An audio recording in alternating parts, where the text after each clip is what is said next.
Finally हामी तनहुँको अकाला मन्दिर आइसकेको छौँ। हामी चाहिँ हाम्रो यात्रा चाहिँ सर्लाही होइन, हाम्रो यात्रा सर्लाही होइन र? सर्लाही हो नि होइन?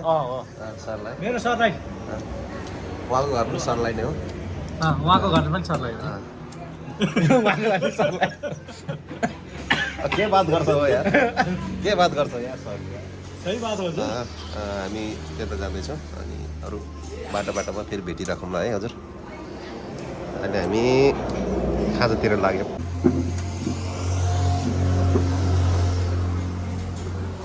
कहाँ रे भाइ हामी अहिले? अकालादेवी मन्दिरको लालबन्दी सर्लाही। सुरु गरौँ है, सुरु। ओके रोटी खाने भए आउनुहोस्, आउनुहोस्। यस्तै खाने बेर नै जाने नि, मिल्दैन क्या, पेटभित्र बेर दिने ल। धेरै बस्यो। नहसाउँ न खाएको बेला त।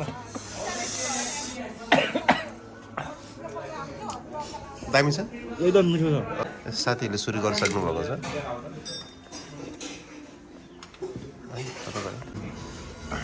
यो चाहिँ हाम्रो घाँटी क्याठिरो।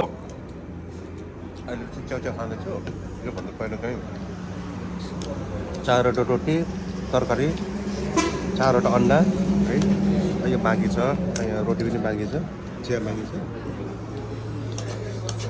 खाना जन्मेका हौ, खाऊ यता पनि देखाउनु होला। मेरो त सक्यो यार।